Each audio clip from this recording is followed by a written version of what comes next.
This is pre-algebra lesson 7-7, transforming formulas. A formula shows the relationship between two or more quantities. It is often helpful to solve a formula for a different variable, especially if you need to do multiple computations and solving for and the equation is not written for the solution for the variable that you're looking for. If you have to do multiple computations and your formula is written for L and you need it written for T, it would be a whole much easier to convert the formula solved for T first and then do all your computations. Let's look at solving some of these formulas. Transforming in one step. We'll start with the baby step ones. Sometimes it's really difficult for students to understand transforming formulas because up to this point we've been doing a lot of equation solving where we get something like x equals 2 or y equals -7. Now we're going to get something where t equals a plus q all divided by 4, which is not something people are used to seeing, so they constantly get confused as to how to solve it. The solution is the same thing as what we did before. You're still going to go solving it the same process. Isolate the variable they've asked you to solve for by undoing all the operations that were done to it. For example, if I have a equals LW and we're trying to solve for L, we want to get L all by itself.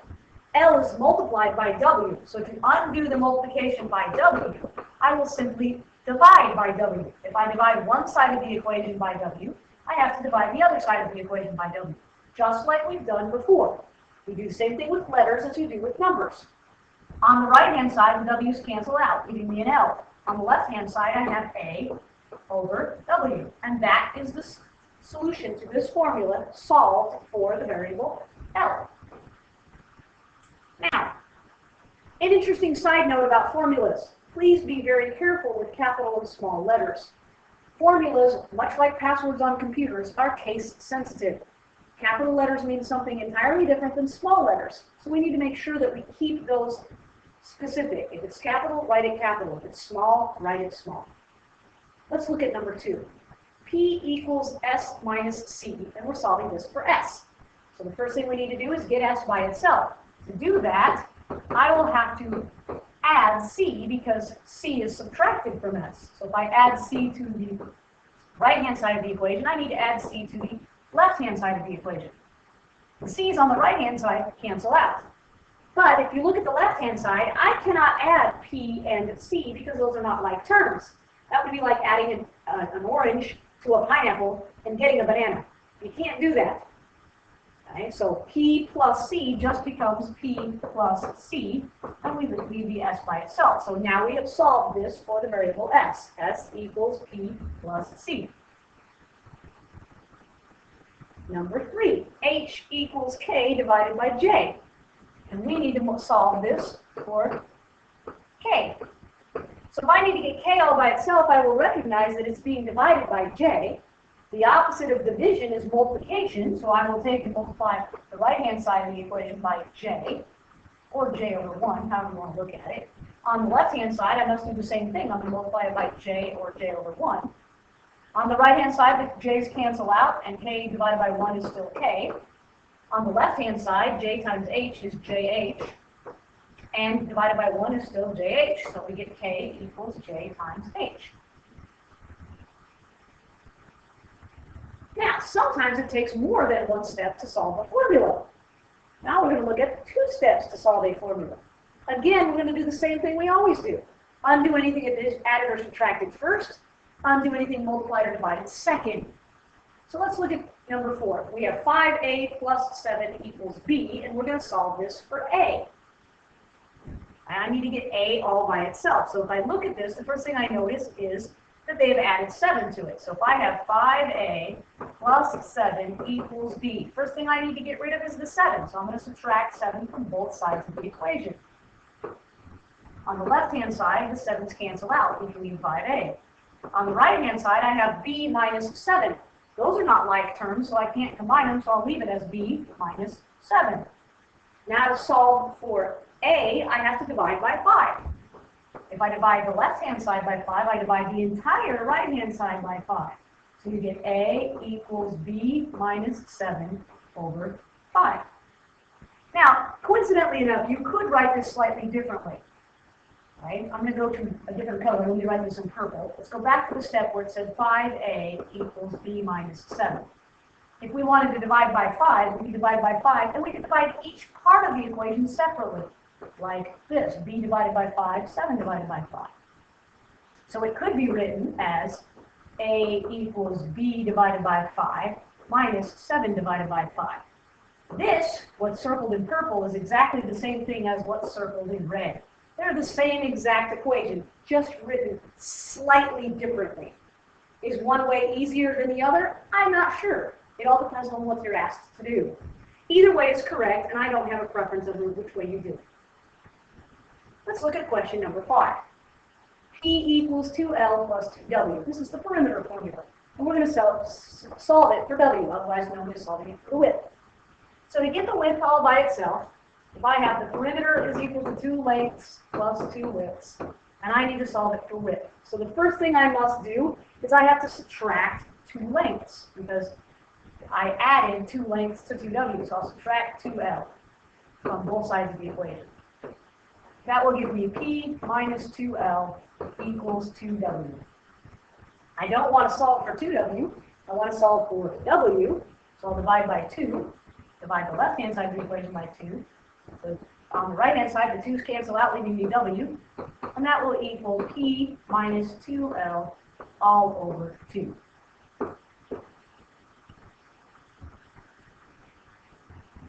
And again, if I wanted to make that simplified, I could separate it. I could have P minus 2L, divide the B by 2, divide the 2L by 2.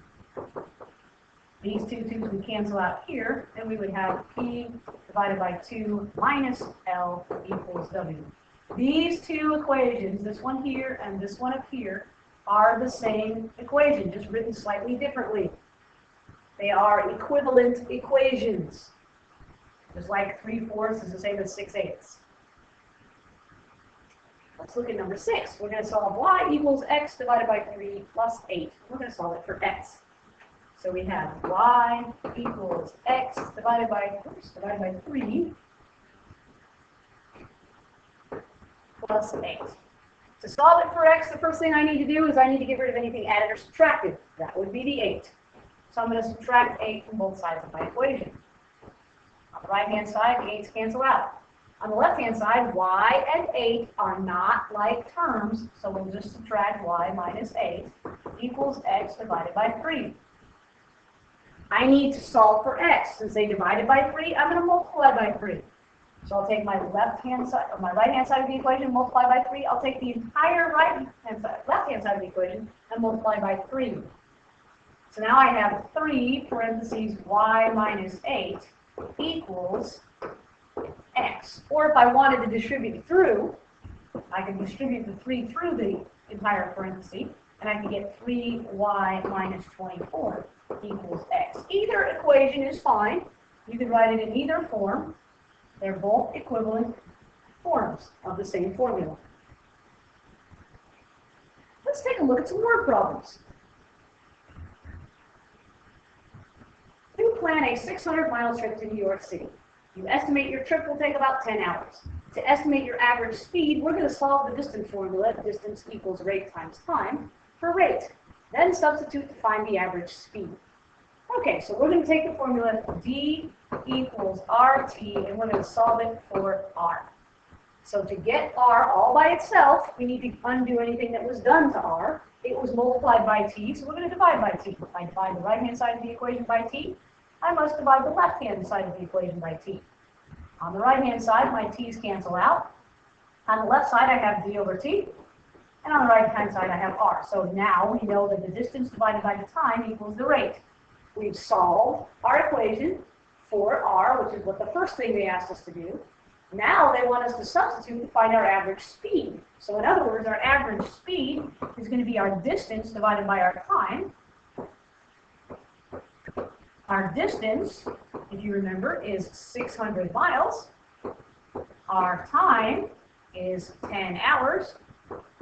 So 600 divided by 10 is going to be 60, and since it's a rate, it's got to be miles per hour. I Okay, so my average speed should be 60 miles per hour. All right, let's look at a formula that's used quite a bit in science. It's the formula for converting between Celsius and Fahrenheit. Okay.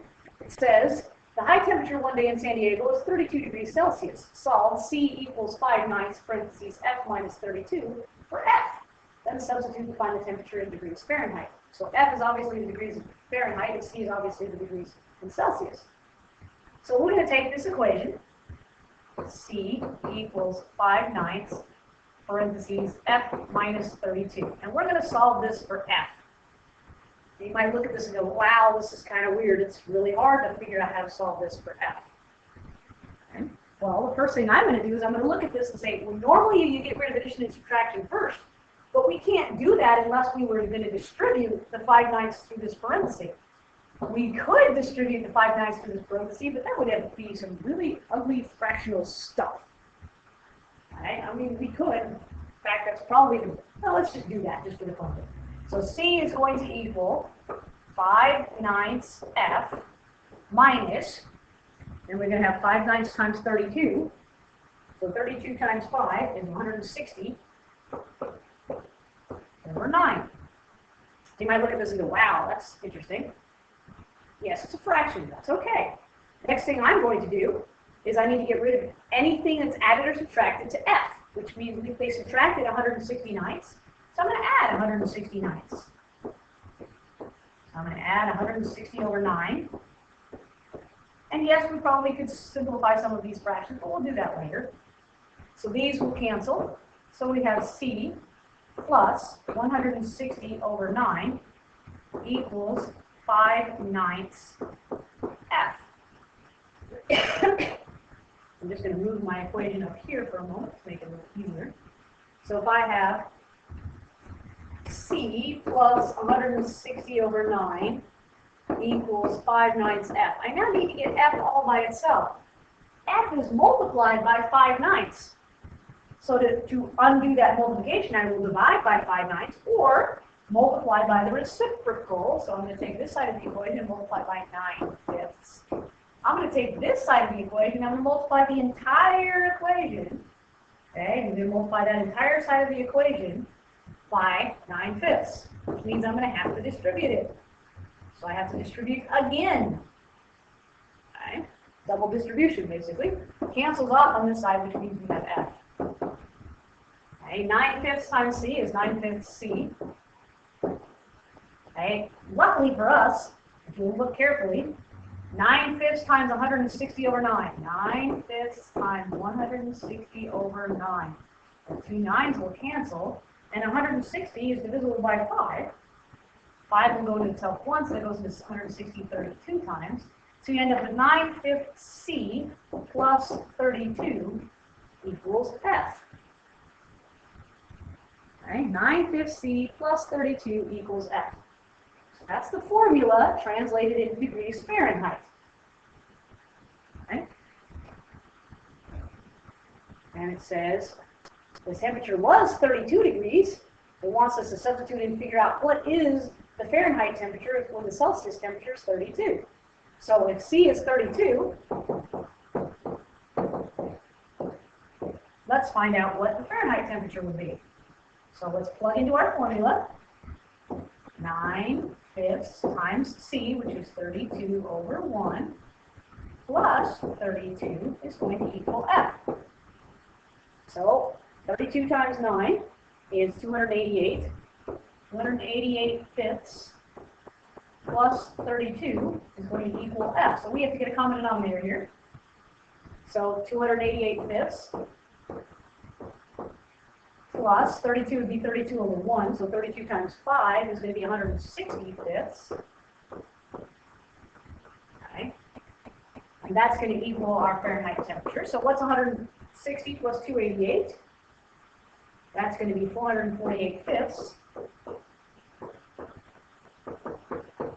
So if we take 448 and divide it by 5, we're going to get the Fahrenheit temperature will be 89.6 degrees. So in other words, it's quite warm. Right, that's translating formulas. This is probably the hardest formula to translate.